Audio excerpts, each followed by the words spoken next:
Former groupies of Reddit, what secrets, scandals, or steamy stories are you finally ready to spill? Story 1. Back in early college, the band Breaking Benjamin was playing at Sunset Station, and my best friend insisted I go with her, even though I wasn't into their music. So we went. We were all the way up front when she decided to flash the bassist. He tossed her one of his guitar picks, but she missed it and didn't catch it. He saw that, and she yelled that it was okay, then flashed him again.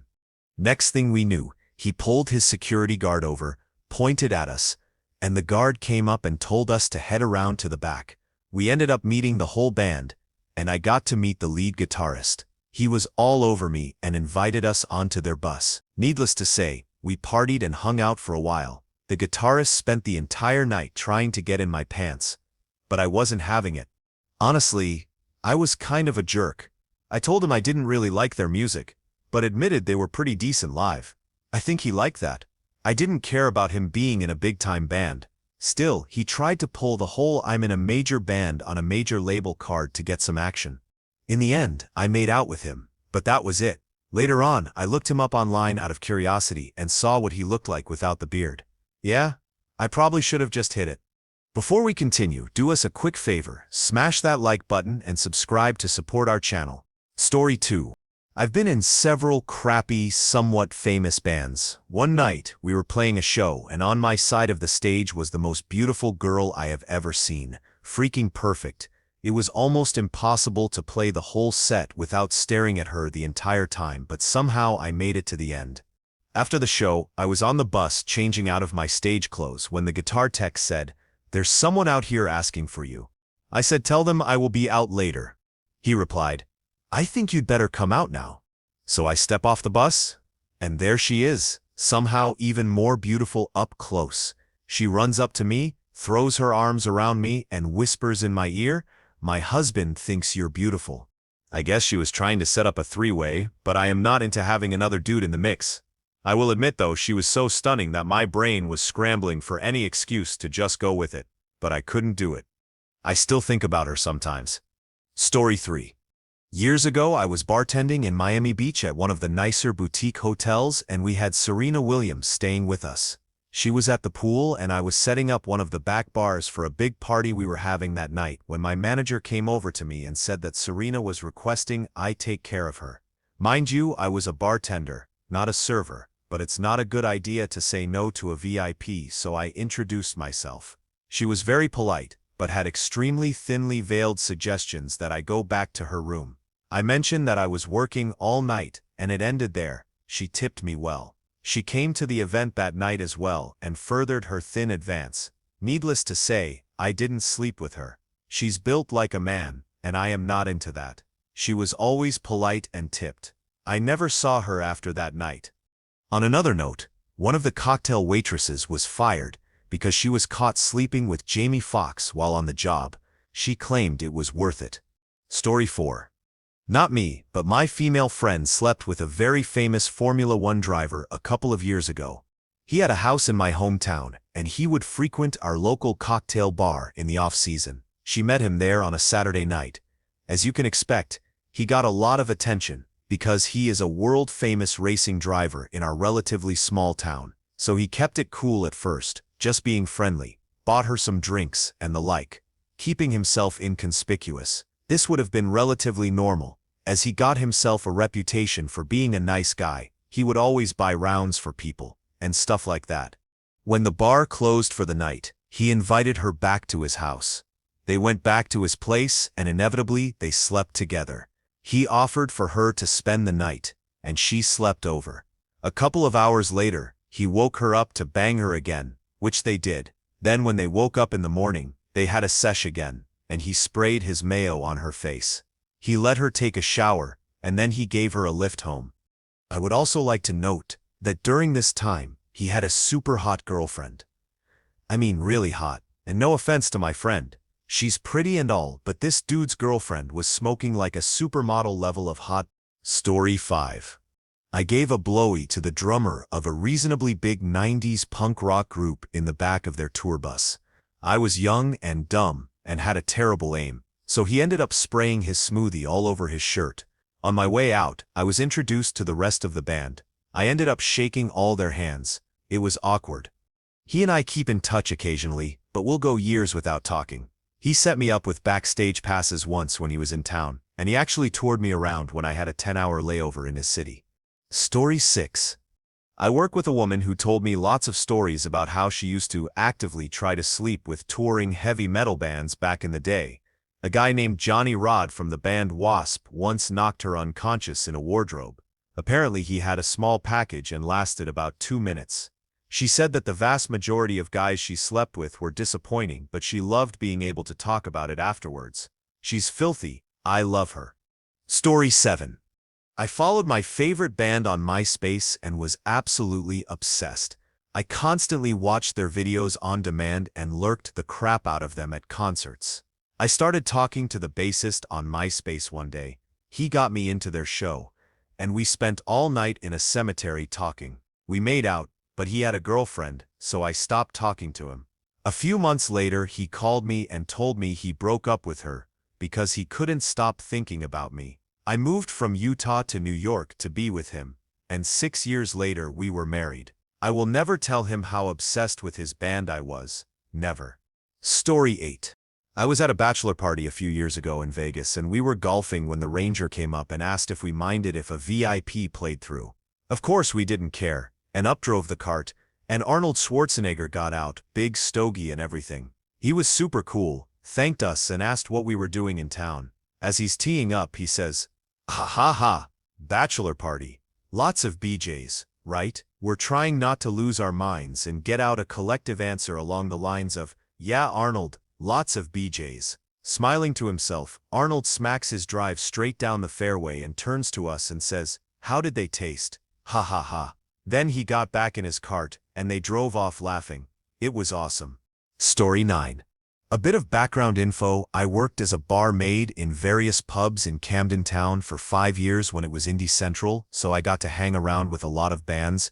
I got to know the Libertines fairly well just after Up the Bracket had been released, and had a thing going on with Carl for a bit. He did a ton of powder and he dumped me for a younger girl. Julian Casablanca has a huge package, but was usually too screwed to get a Woody. I also slept with Matt from the Arctic Monkeys, pretty average in bed, but a great lad. Not me, but a friend who slept with Johnny Borrell said he was a jerk and kicked her out at 7 a.m. because his girlfriend was coming over. I feel like I've given the boys here a bad rap. Carl, for all his sins, was a lovely man. He was just very, very romantic. He fell in love with almost every girl he saw, which meant he was always chasing after a new girl. He also had a very strange relationship with Peter, and I'd say he loved him more than he'd ever love any girl. Julian is an incredible person. He has so much energy and positivity. He was always spontaneous and exciting and made you have a good time no matter what. Unfortunately, he just drank too much to have a good sesh with. Matt is a down-to-earth, good northern lad. He's really funny and has quite a dark sense of humor. I'll always think of him fondly. Johnny Borrell is a jerk though. Story 10.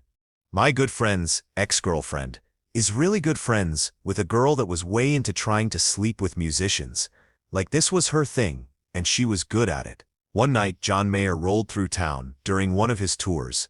After his show, said friend of his ex-girlfriend made her way backstage and got invited to hang out with John. Again, this is her thing, and she's good at it. Pretty uneventful stuff so far, but apparently at some point during the encounter, she and John started to make out fairly heavily. This eventually led to, in the heat of the moment, John leaning into this girl's ear and whispering, "Let me see your a-hole," word for word. This is apparently what was said. I don't know if said hole was ever shown to Mr. Mayer, but I'd like to think it was. Story 11. I used to look and dress like the lead singer of Disturbed. Seriously? I could have been his double. Lip piercings and all. I went to one of their shows and waited outside afterwards for the band to come through. He paused and took a double take at me, shook my hand and said he spotted me in the crowd. He was probably lying, but in a few of my pictures from that night, it did look like he was looking right at me. Anyway, after they went off to their bus, a smoking hot groupie came up and talked to me for a while and ended up taking me back to her place. Not the same, but one of my top 3 moments in life. Story 12. I knew someone in high school who had a friend who responded to one of Chad Johnson's Ocho Cinco tweets about needing a ride home from a local Cincinnati restaurant. He was notorious for this, always tweeting stuff like, "Hey y'all, I'll be at the Kenwood BW3S for the next couple of hours if anyone wants to come and hang out." Apparently, he always had fun with it and was super nice to everyone. He would often pay the entire tab for food and drinks for everyone who came to hang out with him. Well, this guy I knew responded to his tweet and said he'd be there to pick him up in a little while. The guy went, found Chad, and picked him up. Chad took a liking to the kid because he asked if he wanted to go over and hang at his bachelor pad, which was kinda weird if you ask me because the kid was like 19 and Chad was like 27. So they go back to his house and just hang out and play video games and such. Chad liked him so much, he began inviting him over on the regular and would even buy him tickets to Bengals games and stuff. Even flew him out to LA one time to hang out for a weekend. It sounds to me like Chad was just a really lonely guy and wanted to have a close friend. In Chad's defense, the kid was really chill, a very funny guy and super mature for his age, so it's not as weird, I guess. Story 13. Quite a few years ago, a friend and I were offered to go backstage and hang out with Marilyn Manson. There was a lot of drugs, drinking, and debauchery going on. There we were, flirting with the man himself, about to do a line of what I thought was powder when my friend went to pull $1 to use out of her bra, and her ID fell out. Everyone found out we were only 19, and we were asked to leave. A few years after that, I bumped into him at a Borders bookshop. He remembered my friend and me, casually laughed about what may have happened that night, if we were old enough, then said "see you later," and left with his small squad of bodyguards. Story 14. A few years ago, I worked in a bar in Austin and had a day off during the week and had a date with a cute blonde. We went out to dinner and started bar hopping. After we were a bit tipsy, we wandered into the bar I worked at and noticed it was fairly dead. She went to the bar to order drinks, while I beelined it to the restrooms. On the way I noticed a pair of girls strutting and doing model turns. I took a pee and removed my underwear and stuffed it in front of my pants. On the way back to the bar, I asked the girls what they were doing, and they replied with a snide retort, a walk-off. I asked if I could join them and stomped off a few feet, turned around, shoved my hand in my pants, and rooted around until I produced my boxers and held them proudly up in the air. The drunk girls nearly pooped themselves and loved it. I then ran back to the bar to share my story with my date. I found her at the bar talking to a customer. After I shared my story, the guy next to her leaned in and said, "Hey, you can't do that. That's my bit." The guy she was talking to was Owen Wilson. I laughed and wandered off to tell the owners what happened. After a few minutes, my date came over and told me that he had asked her to breakfast. I was like, "No problem, I totally understand, and call me later." They ate at a late-night diner and then swam at Barton Springs the next day. Oh, apparently they smoked a ton of grass, like wake and bake amounts. Story 15. I am a 22-year-old male, and this happened fairly recently. I am a senior at USC, an art and film major. I met Miranda Cosgrove, the Disney star. She goes to USC, also studying film. She was talking after class with a professor, and I got to class extra early to talk to him also. I thought she looked familiar, but didn't know her name. I never watched Disney much. She was wearing a hat and sunglasses, kind of like she didn't want people to recognize her. I had a casual conversation with her, and she seemed surprised. I didn't know she was a celebrity. I think she liked talking to someone who thought she was just a regular person, and she invited me back to her place for lunch. At this point, all I know is that her name is Miranda. Her place was about 30 minutes from campus, but it wasn't super huge or anything. Probably a couple million, but that doesn't get you much with Cali house prices. Now I hate to be a letdown, but we didn't sleep together. When we got back to her place, she said, "Do you really not know who I am?" I thought that maybe we had met, and I didn't remember her name, and I said, "Well, you look familiar, like I've seen you on campus before, but I don't think we've met." She told me her name, and said she has been in a number of Disney movies shows, and is kind of a celebrity. I was pretty shocked. She was so genuine. I didn't realize how big of a celebrity she was, until I left and Googled her name. I thought she just did some small acting roles or something. She cooked us lunch. A wonderful cook too, by the way. She says she learned to cook so she doesn't have to eat out and get recognized by everyone. We chatted about school, and she let me ask her about her career. She told me about how she became a star on Drake and Josh. She showed me some of her film projects, and well, they were amazing. Better than anything I had done in my 4 years as a film major. Probably because she grew up in front of the camera, she was a natural behind it as well. I stayed for a couple of hours, had to leave for work, thanked her for the food and great conversation, and asked if we could do this again sometime. She said yes and gave me her number. This happened literally 2 days ago.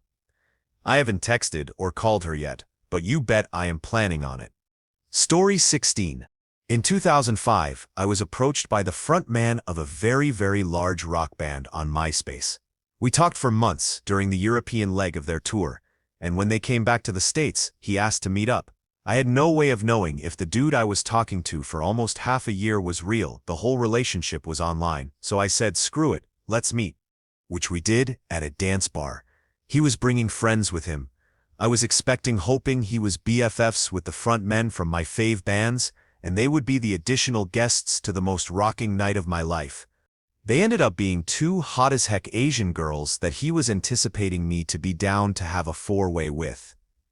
Which I would have been 100% down for had it just been one of the girls. One had the personality of a lamp. We left the bar in a waiting limo that had been in the parking lot for a good 2 hours with his dog inside it. Little mini foo-foo dog too was definitely taken aback by that. We arrived at a swanky hotel, and he and Lampshade started screwing around, and she literally yipped like a chihuahua while getting laid. It was unbearable.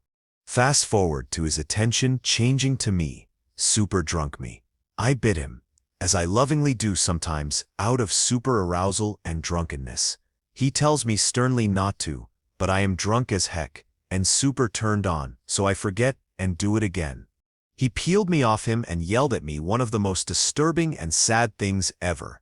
His reasoning was not wanting to be bitten. It was heart-wrenching and made sense of every disturbing lyric I had, until that moment, loved.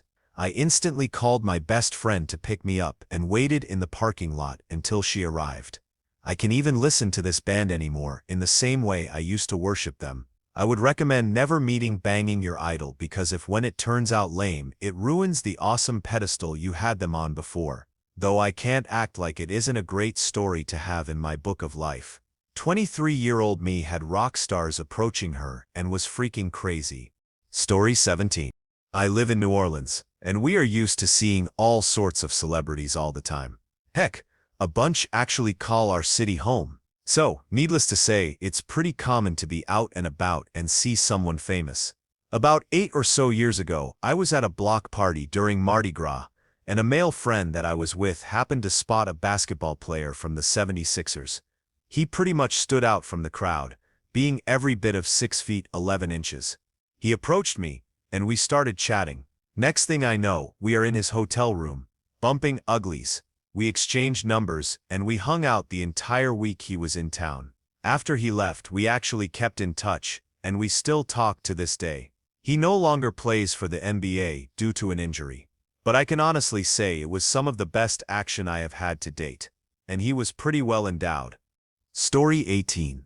I dated a fairly well-known pop star about 7 years ago who toured with Christina, Jessica Simpson, Kelly Rowland, and some others. He opened for Pitbull at one show, and I just have to share my green room experience with Pitbull and his crew. First of all, I had never seen Pitbull on stage, in person, on TV, etc. Before that night. I am not sure what I was expecting, but a short, light-skinned guy was not meshing with the image I had formed in my head. He strolled in with 2 women who were both at least a head taller than him, and one of them was really pregnant. His burly crew of tatted-up ex-linebackers filled their tables with trays of shots of whiskey.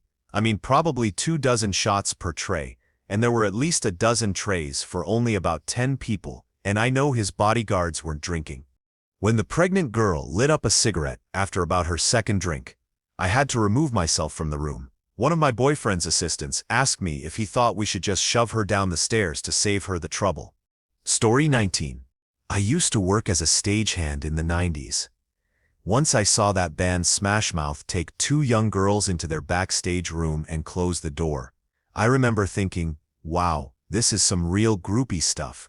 But the girls were real young, probably 19, but real young looking. About 5 minutes later, the girls came back out, totally red-faced, and looked really confused, embarrassed. I guess they just messed with them for a bit. Also, one time during a Steve Miller concert, I saw some other guys were hanging out by the loading dock smoking cigs, waiting for the show to end so we could do our thing. Sure enough, the door flew open, and Steve Miller came out, took like 4 or 5 long drags on this big joint, threw it on the ground, and said, "What's up, guys?" and ran back on stage to finish the song. I remember thinking, rock star, old but rock star. Story 20. So back a few years ago, I used to run a small company as a side business with a few mates that did media for a bunch of live events across the UK. We got some decent contacts and ended up doing the social media and event filming for a good number of pro wrestling shows. This was not WWE though, it was people who got paid in KFC for performing in leisure centers and church halls. Despite the small nature of this, the performers were huge stars in their little niche group of fans that attended. They performed and acted like celebrities and had groupies as such. The female performers were sleeping with the event organizers. The crew of other wrestlers so rarely got with the fans, so no stories there. The male performers, however, well, they banged anything that moved. I don't like to generalize, but at almost every show we worked at, the female fans were either drunk middle-aged women or drunk 19-year-olds. Also, probably more than 9/10 of the people in the audience were overweight. Huge generalization, but it was what I witnessed. There was one guy in particular whose gimmick was a British Jersey Shore type stud. His wrestling persona reflected his real attitude to life, also. He would get women in the ring, be they old, young, disabled, obese, or mentally disabled, and perform a dance show during his entry or celebration. We actually had to work out ways of shooting this, so that if his dong accidentally fell out, we would have an angle that hit it. Pretty out there, pretty fun. Until you realize that he was genuinely doing this as stimulation. If you are big into the UK scene, you may well know who this is. He isn't well known and only performs for 1 or 2 federations. So after he performs, he would go around the crowd giving his number out, rounding up the women and taking them backstage. It was all part of the gimmick, and it went down well, but as I say, this wasn't just a gimmick. His favorite thing to do was to get girls who were at the show with boyfriends, take them backstage and pull his dong out. They either run away screaming, or, well, you can work out that bit. After one show we worked on, we were helping to rig the ring and heard sounds coming out of the van we were supposed to be filling, so instead of interrupting the fun, we were gentlemen and hung out, ready to throw some banter around when the doors opened. About 5 minutes later, the van doors swing open, the entire crew starts cheering and making a ton of noise, then it all dies down. The wrestler comes storming out, tries to shut the doors of the van, but voices from inside start protesting being locked in. Yeah, voices, both male and female. Inside the can were a husband and wife who were probably 50, but looked like they had lived a hard life, and a girl who was 19. It went from amazingly funny to really sad and creepy within about 10 seconds. If you work at wrestling shows, though, you are guaranteed to get laid. From the 19-year-old awkward nerdy guys helping out for free to the creepy middle-aged guys who often run the show, it was like shooting fish in a barrel. I generally avoided that aspect, but slipped on a few occasions, most notably with Hot Twins, but that was after we finished doing the shows as a company, and I just attended to catch up with some friends. But if you are an awkward, geeky 19-year-old who wants to bang a hot 20-something, call your local wrestling show and offer to help rig/derig. Story 21. I am related to a gentleman who was a professional athlete in the 70s. He became friends with some famous people of the time. One of them happened to be David Bowie. The gent, as he shall now be called, was invited to shows and got to hang out with him. On one occasion, they were leaving a show and groupies were being held back by security. Bowie turned to the gent and said, "Pick a couple of girls."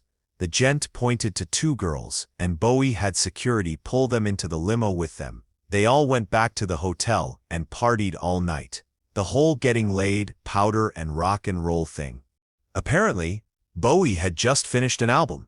No idea which one. One of the mid-70s albums. Bowie called up the gent and said he wanted to come hang out for a couple of days to relax. The gent said sure. Bowie shows up with 10 or so groupies, and proceeds to stay for 2 weeks of non-stop partying. Bowie never left the house.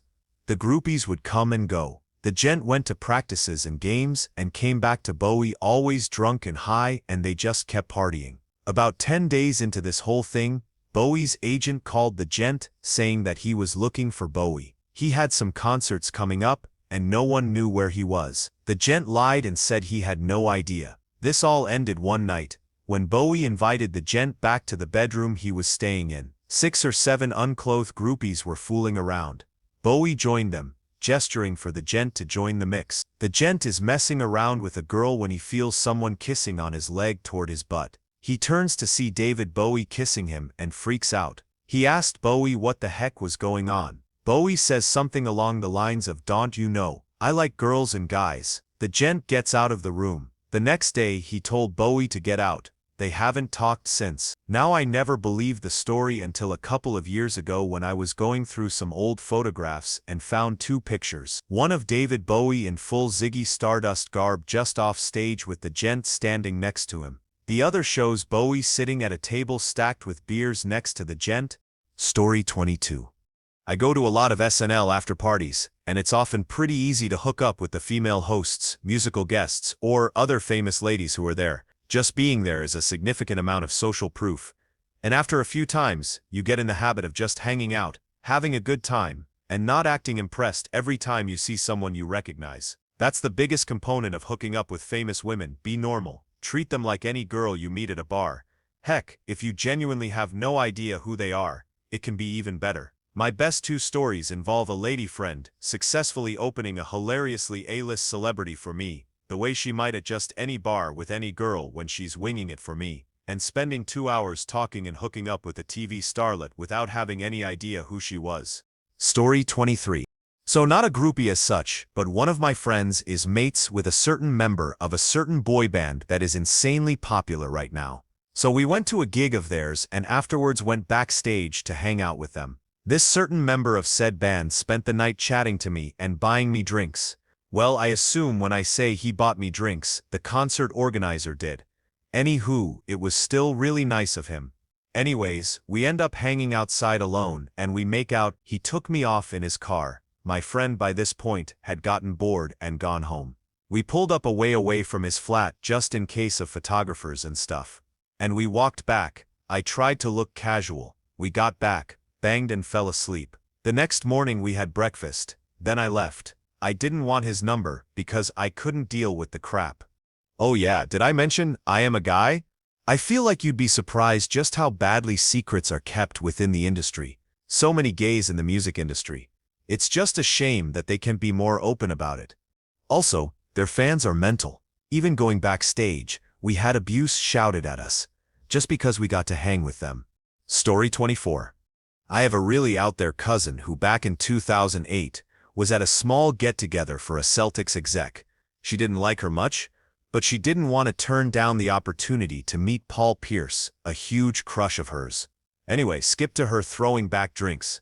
She and a friend of hers were meandering in a semicircle when Paul Pierce came up to her and started small talk. Sam Cassell, who had recently been traded to the team, comes over and starts to talk to her friend. Eventually, Paul invites them to a crash pad in Waltham, a small suburb outside the city where their practice facility is located. She, of course, says yes. However, her friend who is talking to Sam Cassell looks really concerned. She pulls her to the side to see what's up, and she says there's no way she can do anything physical with Sam, which is of course a reasonable request if you're familiar with Sam Cassell. After some back and forth, she gets her to agree to go at least. So she goes back to report this to Paul, and Sam sort of keeps this weird smile aimed at her friend once he hears the news and lets out a low moan shriek that she says she'll never forget. Paul says that he can't leave with them right away because someone might see, so they should both ride with Sam. Sam tells them to wait out front and he'll come around and get them. So they go out and wait for about 10 minutes and start to wonder where he is, so my cousin starts to make her way back inside to find out what's going on. She passes a PT Cruiser that's been parked near them for about 5 minutes and Sam rolls down the window and tells her to get in. They pull around and get her friend and make their way to Waltham. They get there and make small talk for a while, waiting for Paul. About an hour passes and still no Paul, so they ask Sam to text him. Paul texts back to say he can't get off the hook from his wife. Sam delivers this message with the same creepy smile and shriek from earlier. My cousin and her friend figure out that Paul gave them the old switcheroo to help out his pal, who no human woman in their right mind would ever touch. Anyway, Sam offers to put on a movie, so they figure maybe he's just a lonely nice guy, and they agree to stay. He asks if they're okay with the virgin suicides and says he's a huge Kirsten Dunst fan. They go about watching the movie for some time. When he takes off his shoes and socks, he leans over and whispers to my cousin's friend, "Do you like to tickle? I am ticklish underneath my toes." She's taken aback by this, obviously, and starts laughing, then obliges my cousin. Meanwhile, my cousin is freaking out but doesn't really do anything. Sam is leaning back casually, still watching the movie and letting out that weird moan from earlier while my cousin's friend is on her knees tickling under Sam's feet. After about 10 minutes of this, Sam asks my cousin if she'll go down on him and she feels sort of bad and gives him a HJ. All the while her friend is tickling his feet and toes. He finishes and they watch the rest of the movie, then load up in his PT Cruiser and he drives them home. She says overall she had a good night, though she wishes she could have hooked up with Paul, and she never wants to see Sam smile or hear that shriek moan again. Story 25. In 2008, I was waiting for my connecting flight in Heathrow and had a couple of hours, so I decided to stop by the duty-free. I was a college student at the time and had no money, so I decided to befriend the bartender, aka the guy who was giving out sample cocktails of Bombay gin. After I had more than a couple of drinks and was starting to feel tipsy, a guy came up to the display. He started having a few drinks and telling me about his crazy girlfriend who would throw stuff around his house. He ordered me a few drinks and mentioned he was a musician and had been performing in Italy. I kept looking at him because he looked familiar, and I thought it was weird that someone would be wearing a hat with the top cut out so he could stick his dreads in. Then it hit me. I was talking to Coolio. Anyway, after a few more drinks, Coolio asked me if I wanted to go to the bathroom and bang. I politely declined. Story 26. I am from New York and was back in Chelsea on break from college up north. I visited my favorite cupcake shop and ran into Harry Styles. You don't get to be a 20-year-old American girl without recognizing the band members of One Direction. I tipped him off that the red velvet cupcakes were the best of the lot and made an exit. This shop is on a pretty quiet street, so I turned around when I heard "Excuse me." There was Harry with the recommended cupcake in hand. He walked to the end of the block with me, and there was a car waiting for him. I seriously considered going home, but I was fairly certain this was the kind of adventure that doesn't happen twice, so I accepted when he offered. We drove around for a while behind tinted windows, talking casually, and eventually ended up at his hotel. He got out with a security guy who had been sitting in the front seat and told the driver to take me a couple of blocks away, giving me directions to find his handler in the hotel. It was honestly surreal, and I thought he was being a little bit ridiculous until I saw the literal mob of teenage girls at the front door. I worked my way through the crowd. Nobody stopped me because I wasn't with Harry. Surprisingly, his slightly vague directions panned out, and I ended up in his suite. We had great conversations, got laid, and had excellent champagne, at which point he needed to leave for some facet of his job, so I headed out of the hotel outside past the mob of fans. It was a really bizarre experience, and ultimately, I feel bad for him after witnessing all the smoke and mirrors that went into a casual afternoon. He seemed like a good guy, and I hope he's doing well, but I have no desire for a repeat. I am a really private person, and am unwilling to take the risk of my name or picture leaking. Story 27. When I was 19, I slept with the lead singer of this indie band I like. He found me on Facebook after I tweeted him before the show and asked for intimate photos of me to paint me. I sent them, and I have a very interesting painting lying around. We had banged on the stage before the show. It didn't last long and he wasn't very good. This year, I saw a band I liked, and the drummer approached me and immediately asked if I had a boyfriend. We hooked up and we went to his hotel. He was pretty great, and they left at 6 a.m. to go be on Fallon the next night. I attended SXS, what a few months later, and I got to hang out with them during the week and meet several other bands I like. I am over bands now simply because they aren't special people, they just make special music. Story 28. Not me, but I know of two women who had a three-way with Thom Yorke in 2008. Apparently, he was at a rough patch with his wife-girlfriend, but they're still together, so maybe things are better now. They managed to get to the after-party and then back to Tom's hotel. He likes Asian girls. One of the girls was Asian and in her 20s, the other was a blonde 40-something who was bi and would hook up with the Asian girl, which her boyfriend didn't mind. The boyfriend is a fairly well-known musician himself who has recorded albums of Radiohead covers and who himself is a fan, so presumably he was fine with the hookup. Tom said he'd write a song for her, and Lotus Flower was the result. The other band members don't fool around on the road, and Tom doesn't that often apparently. Story 29. I lost my VCard to a bass player in a band that no one has ever heard of on the first night I saw him. I was 19. I went to a local show at a skate park. I came in halfway through the first band and saw a cute bassist in a cowboy hat. After their set, he put his hat on me before he started dancing. We went outside and shared a cigarette as well as his jacket. We started making out and ended up in the back of the van. I told him I was older than I actually was. He didn't believe I was an untouched girl until he tried to put it in. He got his band to come back to my town for another show a week later. He found out I was 19. We kept in contact until about 2010 or 11. He was always very sweet and concerned about me. I still think he's gorgeous. Story 30. My friend and I were invited backstage with the rap group Flatbush Zombies after the show. They just smoked grass and hung out. It was really casual, even though one of the promoters was freaking out about the number of people in the room. We were asked if we wanted to go to the hotel with them, but I had a boyfriend and a job interview the next day, so I thought it was a bad idea. My friend went and slept with one of the guys. She told me that it was actually really boring, and those guys aren't that interesting. They just smoked some more and talked about nothing. They thought my friend was annoying, which I found funny. I was disappointed though. I really liked Flatbush Zombies. Story 31. I wouldn't really call myself a groupie or anything, but a couple of years ago, Sammy Adams was performing in both Manhattan and Lawrence, Kansas, on the same weekend. I went to the Manhattan show and ended up winning backstage passes for the Lawrence show the next night. Sammy actually ended up getting arrested on stage in Manhattan for starting a riot. It was crap, but anyways, he got out a couple of hours later, and my friends and I were actually walking by the jail on our way home, and coincidentally he got out right when we were walking by. We stopped to say what's up, and he ended up inviting the four of us on his bus to go down to Lawrence. This was when he was relatively unknown, so I doubt he would do that now, but it was pretty cool. He's a good dude. Story 32.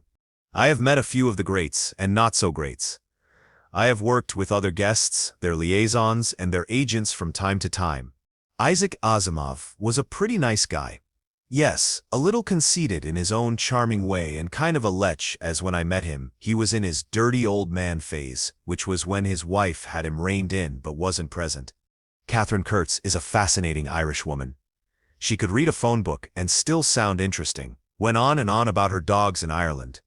Anne Crispin, may she rest in peace, was a warm and kind mother. We were on a few panels together and hung out from time to time, talking about our kids. She once told me her son was embarrassed to tell kids at his school that his mom wrote science fiction for a living. That was until he realized she knew Michael Dorn, and then she was the coolest mom ever. Yaya Han. I have known her since before she was way famous and just sold merch. She's good friends with my wife. We just had her at my table at New York Comic-Con this year, which was the first time we had spoken since Heroes of Cosplay was aired. I watched her with fans, and she is so nice to them. Very supportive, kind, and wonderful. Her boyfriend is also super cool. I have embarrassing pictures of her eating cannoli, which I got for our table and staff as a thank you present for working so hard. She's even more adorable eating cannoli. Greg and Christopher Ayers are some of the nicest anime voiceover actors out there. When they are around, we hang out. Greg is a great DJ and owns prairie dogs. Chris knows a lot about self-defense, collects Hawaiian shirts, and carries that giant orange mug everywhere, even outside the conventions. I also know a lot of artists, Stan Sakai, Lee Moyer, J.J. Kelly, and hung out with some web comic heavies like SMBS, Something Positive, Cyanide and Happiness. Story 33. My dad and his dad ran the White Rabbit and Alamo Dome shows here in San Antonio and met every rock star you could possibly imagine. The only one my dad is still in touch with is the guitarist for Metallica, but he has a ton of awesome pictures and literally thousands of ticket stubs. I know he has sold some Jimmy and Queen ones, but he has anything you could imagine. In 1981, on the Victory Tour, he was roadieing for the Jackson 5, and they all went to his house to hang out before the show, and that apparently back then there was a rumor that Michael was gay, but my dad said that they all had to wait for Michael to finish with his girlfriend in my dad's house so they could leave for the show. Crazy stuff. Story 34. I wouldn't necessarily call myself a groupie, but there was a local band that was struggling. They invited me to their next show, so I thought, why not? I started doing free photography for them in return for concert tickets, and then bam, they got signed. I continued to take photos. I was in a few music videos. It was like an unpaid job. I would be the first person showing up at the venue and the last to leave. Since I knew the band so well, I started the first fan site and ran the fan message boards. I got to know the band, their family, and their business partners really well. Then they blew up huge, like internally known huge. Suddenly they were touring all over the place. I've seen them over 40 times. I now don't have to show up early to the shows, because the other hardcore fans know who I am and let me in first. They are trying to get on my good side, so I'll share early EPs, concert bootlegs, and early photos. It's just strange. Now that I am out of my college years, I don't do concert photography or really go to their shows anymore. But just when I am like, meh, I don't need to see them in concert again, someone from the fan sites will say, hey, I have an extra ticket, and I am going early. Want to come with and share stories of the old days? So not a groupie, just a professional fan, I guess. The band was the Fray. I haven't had a chance to dig out my old flash drives with all the concert photos, but here are some of my most prized the Fray possessions. Story 35. In college, my friend was the booking person for all the big bands that came through, and she would always get to hang out with the talent and bring me along. I never hooked up with any of them, but some of my friends did. You're going to laugh. These are the bands: Big Head Todd, Blues Traveler, Spin Doctors, Dave Matthews, The Cranberries, Hootie and the Blowfish, Fish, KMFDM, 311, Lemonheads, Sublime, and a bunch more I can't remember. My best guy friends in college are Umphreys McGee, who are all great guys. Also, I met the Beastie Boys in Paris, and Mike D gave me backstage passes to their show in Budapest. But I got sick, so I wasn't able to go. I gave my friend the passes, and they had a blast and said they were complete gentlemen. Story 36. My uncle's worked with a ton of musicians, actors, and production crews over the years. He's a sound director slash engineer slash boom mic guy. And while none of his stories are scandalous, they're all pretty wild or just genuinely interesting. Here's a handful that I remember. My uncle was responsible for keeping track of Colin's prized guitar, which had been signed by tons of artists over the years. They were on the road, and my uncle had the guitar over his lap while on the tour bus, when the driver apparently nodded off while going over a small bridge. The bus jolted, and the guitar flew out the window and down into a river, completely gone. But Colin, to his credit, didn't blame my uncle and was super chill about the whole thing. All-around solid guy. Prince, or rather, the artist formerly known as Prince. You had to say the whole thing or you were in trouble. Supposedly he had people, assistants or crew, who would listen in on conversations and report back if anyone referred to him as just Prince. If they did, you were likely done. People took it very seriously around him. My uncle and Arnold Schwarzenegger used to go fishing together once or twice a year. One time, before filming, my uncle was wiring him up with mics, and a producer walked by and started yelling at him for supposedly taking too long. Arnold shut it down immediately and said something like, "This man is a professional. I've worked with him many times. Don't tell him how to do his job, or you won't have one." He really stuck up for him. They're apparently still good friends. Another time, during the 6th day, Arnold bought out the entire Vancouver PNE amusement park for the cast, crew, and their families. And if someone's family wasn't in town, he offered to fly them in. That same day, the production company were arguing over what kind of jackets to give the team as a thank you gift and settled on basic windbreakers. Arnold picked my uncle up by the shoulders and yelled, "Do you want these, or do you want leather?" My uncle, without hesitation, "Leather, Arnold." Good. Everyone got commemorative leather jackets. Working with Sylvester Stallone wasn't a great experience. My uncle said he was the kind of person who, if you made eye contact while talking to him, you were likely getting replaced. Very particular, and not the easiest to work with, from what he said. ZZ Top's Headpins were touring together at the time. My uncle had scheduled his wedding, but because the tour was so busy, he and my aunt were just going to elope quickly in between dates. Word got around, and ZZ Top and the Headpins made time in the tour schedule, paid for the ceremony, and held it on their yacht. It became a memorable event. They really went out of their way to make it special. When my cousins were little, Tom Cochran used to have my uncle and his family over for Christmas dinners. He'd even dress up as Santa for the kids, super generous and down to earth. My uncle doesn't talk about the Rolling Stones too much. He's pretty humble and doesn't bring up the old days unless prompted, but he said Keith Richards is probably the most grounded and genuinely cool guy he's ever met. He's been to a few of their legendary parties too.